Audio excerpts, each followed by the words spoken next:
Саламатсыздар ма студенттер? Бүгінгі онлайн сабағымыздың тақырыбы сіреспе ауруы. Сабағымыздың мақсаты сіреспе ауруының қоздырғышын, жұғу жолдарын, клиникалық белгілерін, алдын алу және емдеу шараларын меңгеру.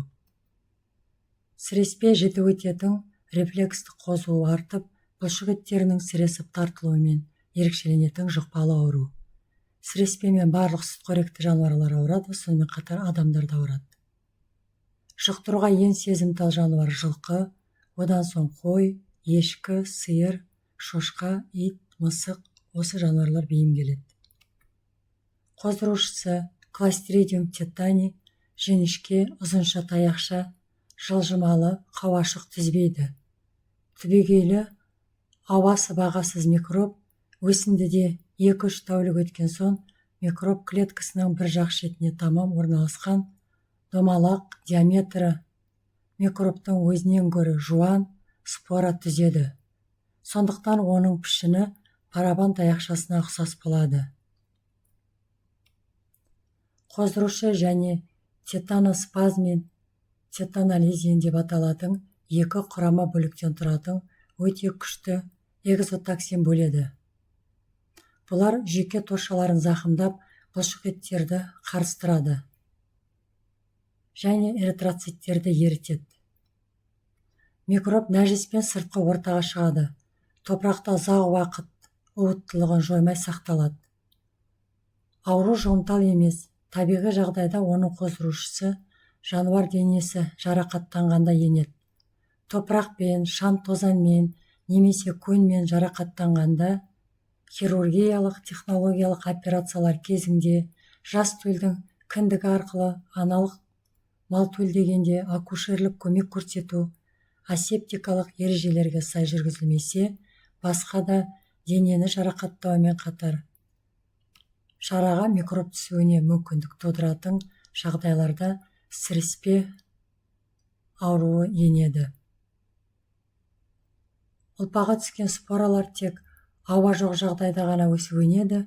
Ондай жағдайда терең жарақатта, гематома немесе өлеттенген ұлпаларда және жараға оттегін сіңірген іріңдеткіш микробтар түскенде болады. Ондай өсіп-өнуіне қолайлы жағдай болмаса, ұзақ уақыт бойы бейтарап қалпында сақталып, кейіннен жарақат немесе басқа да микробтың өсуіне қолайлы жағдай туса, мысалы ұлпаға тітіркендіргіш дәрілер жіберсе, аурудың өршуі мүмкін. Дерттенуі.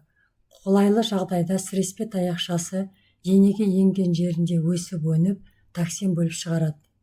Нейротоксин қан айналымымен немесе жүйке тамырымен жұлынға және сопақша миға өтеді, жүйке торшаларына сіңіріледі. Токсиннің әсерінен жүйке талшықтарының жұрнақтарынан ацетилхолин босанып шығады, жүйке торшаларын тітіркендіреді. Бұның нәтижесінде рефлекстік қозу күшейіп, болымсыз сыртқы әсерден бұлшық еттер өте ұзақ сіресіп құрысады. Құрысу ең алдымен жақ пен мойын бұлшық еттерінде болады, кейіннен арқа және сираққа жетеді.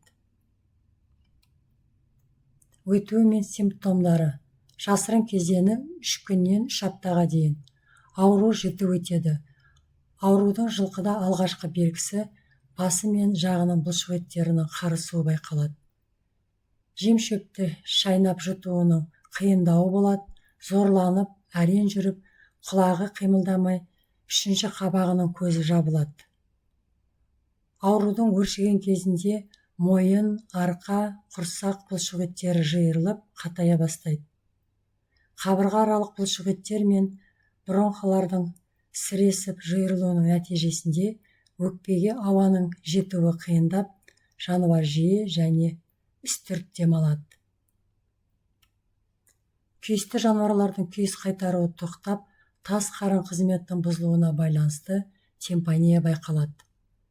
Жануар аяғын талтайтып, мойнын созып, құйрығын көтеріп тұрып алады. Жүргенде аяқтары онша иілмей, икемсіз қозғалыс болады. Ауырған мал терлей береді, бірақ есінен адаспайды.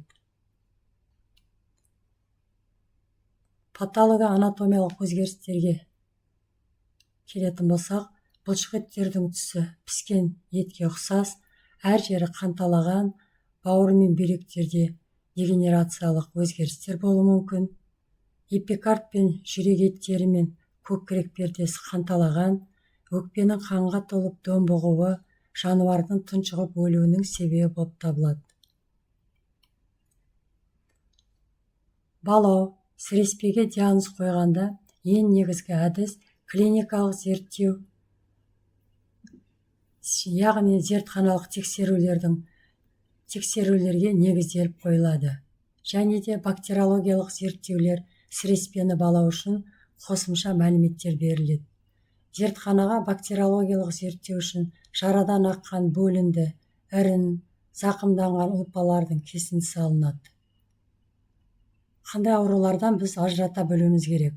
Құтырық ауруынан, уланудан, эпилепсиядан және жайылымдағы тетаниядан, бұлшық ет ревматизмінен және де падодерматиттен ажыратуымыз керек. Еміне келетін болсақ, ауырған малды оқшаулап, жарасын мұқият қарап шығамыз.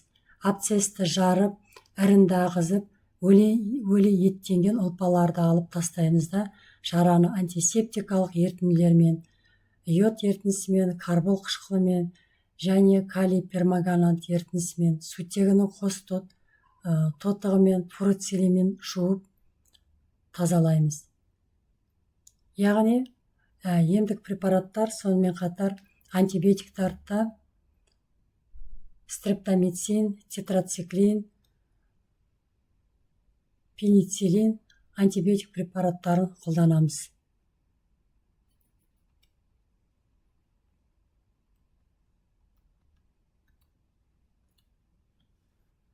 Давалау және күресу шараларына келетін болсақ, сіреспені давалаудың негізгі жолы травматизмнен сақтау, жарақатты дер кезінде дұрыс хирургиялық домдау, малды төлдеткенде, пішкенде антисептика мен асептика талаптары мұқият орындау.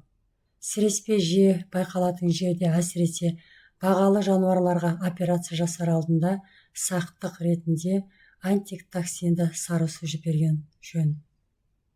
Сол сияқты мал жарақаттанғанда немесе төлдеуі ауыр өткенде 12 сағаттан қалдырмай сіреспенің антитоксинін жіберу аурудың алдын алу болып саналады. Сау болыңыздар.